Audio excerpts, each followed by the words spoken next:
로마서 2장 17절로 24절까지 보겠습니다. 로마서 2장 17절로 24절입니다. 유대인이라 불리는 내가 율법을 의지하며 하나님을 자랑하며 율법의 교훈을 받아 하나님의 뜻을 알고 지극히 선한 것을 분간하며 맹인의 길을 인도하는 자여 어둠에 있는 자의 빛이요 율법에 있는 지식과 진리의 모본을 가진 자로서 어리석은 자의 교사요 어린아이의 선생이라고 스스로 믿으니 그러면 다른 사람을 가르치는 내가 네 자신은 가르치지 아니하느냐? 도둑질을 하지 말라 선포하는 내가 도둑질하느냐? 간음하지 말라 말하는 내가 간음하느냐? 우상을 가증히 여기는 내가 신전 물건을 도둑질하느냐? 율법을 자랑하는 내가 율법을 범함으로 하나님이 욕되게 하느냐? 기록된 바와 같이 하나님의 이름이 너희 때문에 이방인 중에서 모독을 받는도다. 유대인들이 가지고 있었던 넘치는 자랑과 자부심이 있었습니다. 바울도 유대인이었기 때문에 유대인들 안에 있었던 이러한 자랑을 잘 알고 있었습니다. 17절부터 20절까지 바울은 유대인들이 가지고 있었던 그 자랑을 쭉 열거하고 있습니다. 유대인들은 자신들이 자랑하는 바대로 율법을 의지하고 하나님을 자랑하며 율법의 교훈을 받아 하나님의 뜻을 알고 지극히 선한 것을 분간하며 맹인의 길을 인도하는 자요 어둠에 있는 자의 빛이요 율법에 있는 지식과 진리의 모본을 가진 자로서 어리석은 자의 교사요 어린아이의 선생이 되어야 했습니다. 그러나 그렇게 살지 못했던 것입니다. 그리고 스스로 믿으니 스스로 그렇게 된 채 하면서 위선에 빠지고 자기 자랑에 빠진 것입니다. 그런 유대인들을 향해 바울이 고발하고 있는 것입니다. 그것이 바로 21절로 24절 말씀입니다.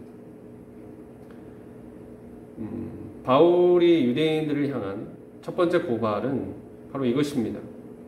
어둠으로부터 많은 일을 빛으로 인도해내는 자들이요 교사요 어린아이의 선생이라 자부하며 다른 사람을 가르치는 내가 어찌하여 너 자신을 가르치지 아니하느냐입니다. 저 역시 하나님 말씀을 가진 자로서 그 말씀을 전하는 가르치는 자로서 이 말씀이 늘 도전이 되는 것입니다. 말씀을 안다고 하지만 나는 말씀대로 행하지 못하고 있습니다. 그러면서 다른 사람을 말씀대로 살라고 말하고 그리고 말씀대로 살지 않는 모습을 비판하고 정죄했던 죄를 회개합니다.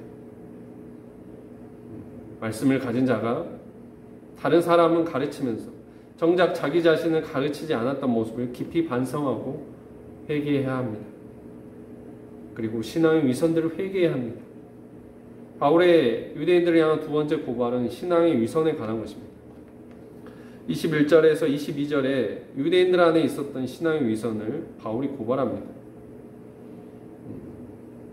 너희가 하나님의 율법을 잘 알면서도 도둑질하고 간음하고 신전의 물건을 훔치고 스스로 율법을 어겨서 하나님이 욕되게 하느냐라고 말합니다. 우리 안에 이런 위선적인 모습은 없습니까? 도둑질하고 간음하고 성전의 물건을 훔치고 말씀을 어겨 하나님이 욕되게 하는 모습 없습니까? 누군가는 나는 도둑질한 적이 없고 간음한 적이 없습니다.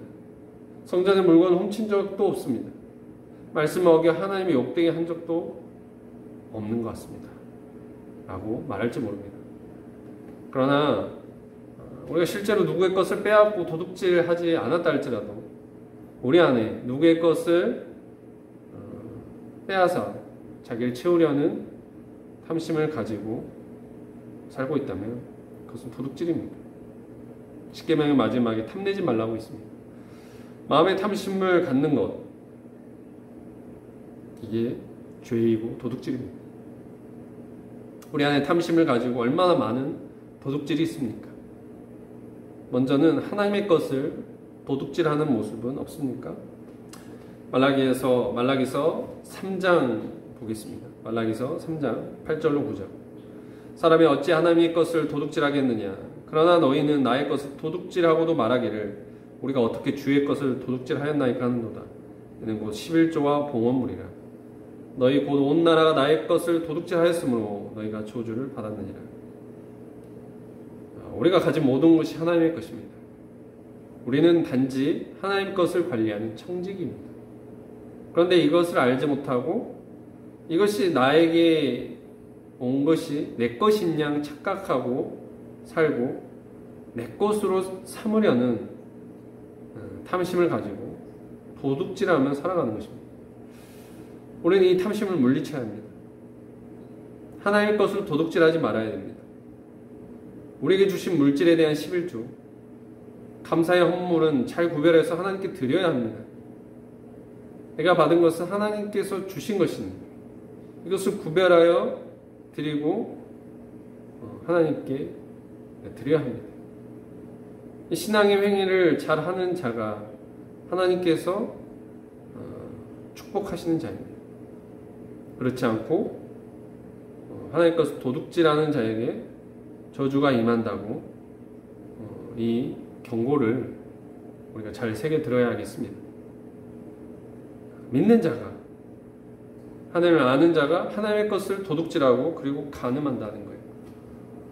어떤 간음을 합니까? 마음의 간음을 합니다.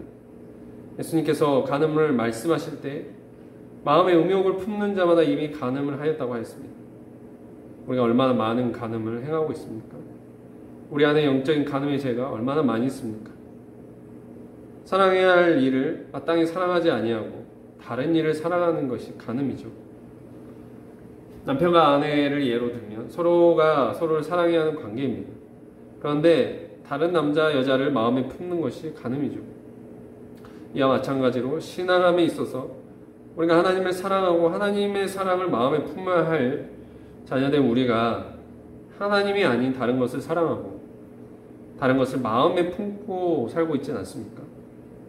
하나님보다 세상을 더 사랑하고 하나님의 기쁨보다 나의 만족과 유익을 위해 살고 있지는 않습니까? 요한사도는 이렇게 말합니다. 요한일서 2장 15절 말씀에 이 세상이나 세상에 있는 것들을 사랑하지 말라. 누구든지 세상을 사랑하면 아버지의 사랑이 그 안에 있지 아니하니. 우리 안에 세상을 사랑하고 영적으로 간음했던 죄를 회개해야 합니다. 그리고 마땅히 사랑해야 할 분을 사랑해야 합니다.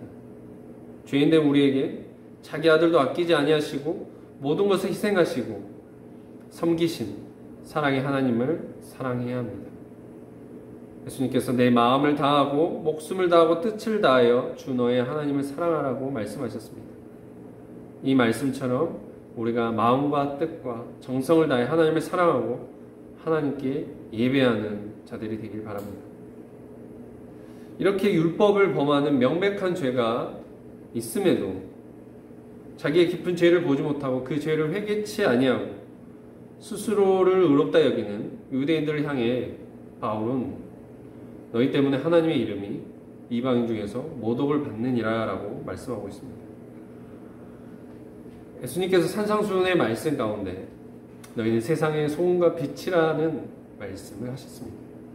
그러면서 사람들이 너희의 착한 행실을 보고 하늘에 계신 너희 아버지께 영광을 돌리게 하라고 말씀하셨습니다. 그런데 반대로 유대인들은 그들의 위선과 회개치 않는 죄로 말미암아 하나님의 영광을 가리고 하나님의 이름이 이방인 가운데 모독을 받게 하는 것입니다. 우리 그리스도인은 어떻습니까? 우리 안에 빗나간 신앙과 죄로 인해서 세상 가운데 하나님의 이름을 욕되게 하고는 있지 않습니까? 예수 믿는 우리가 바로 살지 아니하고 신앙과 삶에서 세상의 본이 되지 못함으로 하나님의 이름을 욕되게 하는 모습은 없습니까? 참으로 우리 그리스도인들이 이 죄를 놓고 애통하며 회개해야겠습니다. 사람들이 우리가 예배하는 모습, 우리가 신앙하고 살아가는 모습을 보고 우리는 너희가 믿는 예수를 믿고 싶다고 말할 수 있어야 됩니다. 예수의 이름과 하나님의 이름을 우리의 신앙과 삶을 통해서 높여드려야 됩니다. 이전에 우리가 하나님의 이름을 욕되게 하고 율법을 범함으로 하나님의 이름을 욕되게 했던 삶을 회개하고 이제는 말로만이 아니라 이제는 삶으로 예수를 증거하고 하나님께 영광 돌리는 우리 모두가 되길 소망합니다.